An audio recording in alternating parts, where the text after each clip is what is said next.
आचार्य चाणक्य द्वारा प्रणीत कौटिल्य अर्थशास्त्र का अभी तक हम लोग अध्ययन कर रहे थे। एमए फाइनल के 5th पेपर में के लिए प्राचीन संस्कृत साहित्य वाला जो पेपर है उसके अंतर्गत हम कौटिल्य अर्थशास्त्र का अध्ययन कर रहे हैं और आज हम राजा के क्या कार्य व्यापार हैं इस विषय में अध्ययन करेंगे। कौटिल्य अर्थशास्त्र के 18वें अध्याय 14th प्रकरण में आज हम लोग राज प्रणिधि राजा के जो भी कार्य हैं उसके विषय में अध्ययन करेंगे। राजा के ऊपर बहुत सारे उत्तरदायित्व होते हैं, तो किस प्रकार से राजा अपने दिन और रात का विभाजन करके अपने उत्तरदायित्वों का वहन करता है, इसी का हम आज अध्ययन करेंगे। राजानम उत्तिष्ठ मानम अनुतिष्ठन्ते भृत्याः।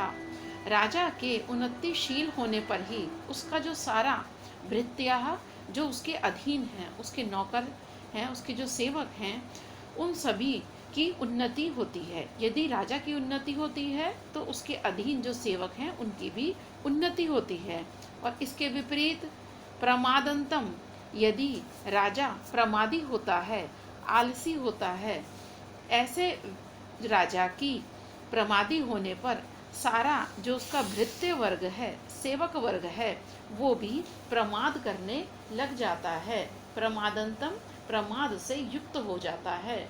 और कर्माणि च अस्य भक्ष्यन्ति, और मानो ऐसा लगता है कि उस दशा में वह प्रमादित जो उसका सेवक वर्ग है वो राज्य के सभी कार्यों को चुपचाप से मानो भक्ष्यन्ति, भक्षण कर लेता है। ऐसा राजा शत्रुओं के धोखे में भी आ जाता है। जो उसके शत्रुगण हैं, जो उसके जितने भी उसका बुरा चाहते हैं, ऐसे शत्रुओं के द्वारा वो राजा हर प्रकार से प्रताड़ित होता है, दुखी किया जाता है और शत्रु उसका बुरा ही करते हैं। तस्मात् उत्थानम आत्मनः कुर्वीत, इसलिए राजा के लिए उचित है कि वह अपने सेवकों कि वह अपने आप को सदा ही उन्नतिशील बनाए रखे। उसकी उन्नति में उसकी जो उसके अधीन सेवक हैं उनकी भी उन्नति होगी। नाड़ी का भी नाड़ियों द्वारा छाया प्रमाणेन, छाया के प्रमाण से राजा अपने दिन और रात का विभाजन करे। अष्टधा रात्रिम च विभजेत, विभजेत उसका विभाजन करे दिन का और रात्रि का 8 प्रहरों में, 4 दिन के और 4 रात के। अब किस किस प्रकार से उसको बांटना है वो कहते हैं, पुरुष की छाया से भी वह समय का विभाजन कर सकता है। छाया प्रमाणेन व, पुरुष की छाया के प्रमाण से मतलब जैसी पुरुष की परछाई होती है उसके आधार पे। त्रिपौरुषी, पौरुषी, अब ये अलग अलग प्रकार की जो छाया हैं उनके अलग अलग नाम हैं।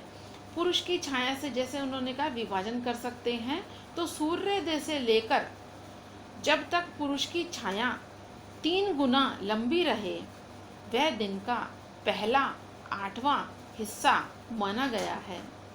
इस छाया को त्रिपौरुषी छाया भी कहा जाता है।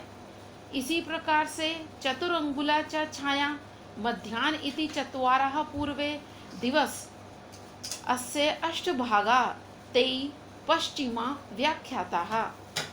उसी प्रकार से आगे वो और क्या विभाजन कहते हैं कि वह छाया जब एक पुरुष के बराबर लंबी रह जाए तो वह दिन का दूसरा भाग होता है। एक पुरुष के बराबर हो जाए तो इसलिए इसको एक पौरुषी छाया भी कहते हैं। उसके उपरांत एक पौरुषी छाया घटकर जब केवल मात्र 4 अंगुल की रह जाए, केवल 4 उंगली मात्र की रह जाए तो वह दिन का तीसरा भाग है। इसको चतुरंगुली छाया भी कहते हैं। उसके उपरांत मध्याह्न, उसके उपरांत का जो समय है उसको मध्याह्न काल कहा जाता है। दिन का यह चौथा भाग, मध्याह्न के उपरांत फिर इसी क्रम से त्रिपौरुषी, पौरुषी, चतुरंगुला और दिनांत, ये 4 भाग हैं। इस प्रकार दिन के ये 8 भाग हुए।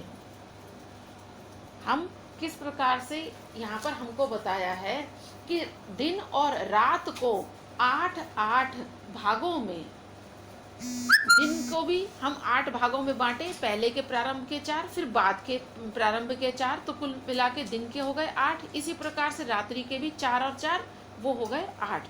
इस प्रकार से राजा को विभाजन करना है अपनी दिनचर्या का, दिन का भी और जो उसकी रात में भी क्या उसकी चर्या होगी, क्या क्या उसको विभाजन करना है, वो छाया के आधार पर विभाजन करे। तत्र पूर्वे दिवस अस्य अष्टभागे रक्षा विधान आय व्ययो च शृणुयात्। पूर्वार्ध के प्रथम भाग में राजा को रक्षा संबंधी कार्यों का, रक्षा संबंधी कार्यों का निरीक्षण करना चाहिए, और फिर बीता हुआ मतलब शेष जो दिन है उसके आय और व्यय की, आय व्ययो च शृणुयात्, उसके विषय में जांच करें, कितना आया और कितना गया, आय और व्यय की जांच करें। द्वितीय पौर जानपदानां कार्याणि पश्येत्। तृतीय स्नान भोजनम सेवेत। दूसरे भाग में वह पूर्ववासियों तथा जनपद वासियों के जो भी काम हैं उनके काम का निरीक्षण करे। तीसरे भाग में क्या करे? स्नान भोजनम सेवेत, स्नान करे और भोजन करे, और स्वाध्याय स्वयं अध्ययन करे, स्वाध्याय करे, स्नान करे, भोजन करे और स्वाध्याय करे। उसके उपरांत चतुर्थ भाग में अब बीता हुआ जो उसका जो दिन है उसके चौथे भाग में उसको क्या करना है? अवशिष्ट जो उसकी आय है उसको संभाले, और उसी भाग में वो प्रतिग्रहम अध्यक्षांश्च कुर्वीत, जो अध्यक्ष हैं उनकी भी नियुक्ति करे। पंचमे मंत्री परिषदा पत्र संप्रेषण। पंचम भाग में दिन के जो उत्तरार्ध है उसके 5वें भाग में वह मंत्री परिषदा, जो उसकी मंत्री परिषद है उसके परामर्श से पत्र भेजे, पत्र संप्रेषणेन मंत्रयेत, पत्र भेजे, मंत्रणा करे, और क्या करे? इसके अतिरिक्त आवश्यक कार्यों के संबंध में विचार करे, मंत्रेत विचार करे। फिर उसके उपरांत वह गुप्तचरों के 4 चक्षु राजा को कहा जाता है, 2 स्वयं उसके और 2 उसके गुप्तचरों के। तो ऐसे गुप्तचरों के कार्यों और गुप्त बातों के संबंध में वो जाने और उसको सुने। जाने और सुने की मतलब क्या क्या वो कार्य करके आए हैं और क्या क्या वो बताना चाहते हैं, उन बातों पर राजा 4 गुह्यम बोधनीयानि च बुध्येत, उसके बारे में जाने और उनकी बातों को सुने, ग्रहण करे। षष्ठे स्वैर विहारम मंत्रम व सेवेत, और इसके अतिरिक्त छठे भाग में वह स्वतंत्र होकर स्वेच्छा विहार और विचार करे, अपनी इच्छा से वो विहार करे और चिंतयेत विचार करे, चिंतन करे। प्रतिष्ठते, उसके बाद 8वें भाग में उसको और क्या क्या कार्य करने हैं? प्रतिष्ठिते अहनि संध्याम उपासीत, 8वें भाग में सेनापति के साथ युद्ध आदि के संबंध में मंत्रणा करें, विचार विमर्श करें। दिन के अंत में जो दिन का 8वां भाग है, दिन का अंतिम भाग क्या हो गया? 8वां भाग। दिन को 8 भागों में बांटा है, उसी प्रकार से रात को भी पहले के 4 और बाद के 4। तो पहले के 4 में जो कार्य हैं वो, फिर उत्तरार्ध के जो दिन है उसके 4। तो इस प्रकार से जो अंतिम जो उसका दिन का अंतिम भाग है उसमें वो क्या करे? संध्याकालीन उपासना करे। संध्याकालीन उपासना धार्मिक प्रवृत्ति से युक्त भी राजा को होना है, केवल यही कार्य नहीं करना कि उसको राजकाज ही चलाना है। उसके अतिरिक्त फिर वो कहते हैं कि प्रथमे रात्रि भागे गूढ़ पुरुषान पश्येत। प्रथमे, अब जो ये दिन की बात तो हो गई, दिन की बात वो कर चुके हैं, अब आते हैं वो रात्रि भागों, रात्रि की विभाजन पर। तूर्य घोषेण, तूर्य यानी कि तुरही नामक जो वाद्य यंत्र है उसकी घोषणा से, उसके घर्षण से संविष्ट प्रवेश करे, शास्त्रम और शास्त्र आदि को चिंतयेत चिंतन करे,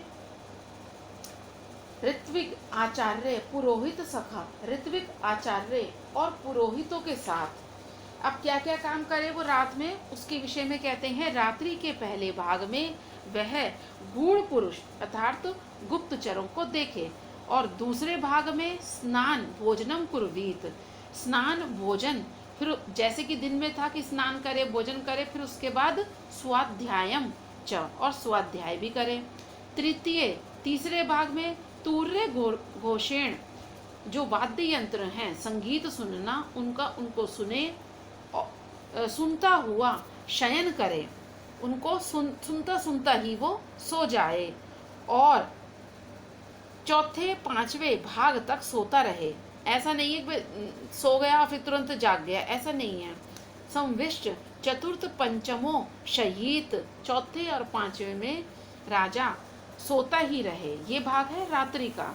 फिर रात्रि के छठे भाग में राजा को क्या करना है, षष्ठे तूर्य घोषेण प्रतिबुद्ध, उसको छठे भाग में संगीत वाद्य यंत्रों के ध्वनि के द्वारा वो जागे, उसको जगाया जाए, और फिर वह प्रतिबुद्ध शास्त्र उसके बाद शास्त्र संबंधी और अर्थशास्त्र, कौन सा शास्त्र, अर्थशास्त्र संबंधी तथा दिन में संपादित किए जाने योग्य कार्यों पर विचार विमर्श करे, चिंतयेत कर्तव्यताम च त, कर्तव्यताम जो किए जाने वाले कार्य हैं जिनको उसे करना है, च चिंतयेत उनके विषय में चिंतन करे, जो आज हुए और जो कल क्या क्या उसको करना है, किस किस प्रकार की क्रियाओं से लिप्त होना है उसके विषय में। सप्त में उसको क्या करना चाहिए, मंत्रम अध्यासीत, सातवें भाग में गुप्त मंत्रणा करे और गुप्तचरों को यथास्थान गूढ़ पुरुषांश प्रेषयेत, गुप्त स्थानों पर भेजे गुप्तचरों को। अष्टमें और अंतिम भाग में, रात्रि के अंतिम भाग में, आठवें भाग में ऋत्विक आचार्य पुरोहित सखा, ऋत्विक आचार्य और पुरोहित के साथ स्वस्ति वाचन सहित आशीर्वाद ग्रहण करे। इसी समय वह वैद प्रधान रसोइया, चिकित्सक जो उसका वैद है, मानस जो कि प्रमुख मानस है, प्रधान रसोइया और ज्योतिषी आदि से भी तत्संबंधी बातों का परामर्श ले, उनको भी देखे, उनकी भी सुने, उनसे भी विचार करे। स वत्साम धेनु वृषभम च प्रदक्षिणीकृत्यो उपस्थानम गच्छेत, और इन सब कार्यों को करने के उपरांत वह सवत्साम, वत्स यानी कि बछड़ा, बछड़े वाली गाय, और धेनु यानी गाय, वृषभम बैल की प्रदक्षिणा करके राज दरबार में प्रवेश करे, गच्छेत वो चला जाए राज दरबार में। आत्म बला अनुकूल्येन व निशा भार्गान प्रविज्य कार्याणि सेवेत। अब ऊपर जिस प्रकार से वो कहते हैं दिन और रात का जो विभाजन किया है राजा, जो तो बताया है उस रूप, एक तो निरूपण कर दिया कि इस प्रकार से करे, उसी प्रकार से राजा आत्मबल अनुकूल अपने आत्मबल, अपनी शक्तियों की, अपनी परिस्थितियों के आधार पर वो अपनी स्वेच्छा से राजा कार्य की व्यवस्थाएं करे दिन और रात में। आज अब इस कक्षा में हम इतना ही अध्ययन करेंगे, इसके आगे का अगली कक्षा में।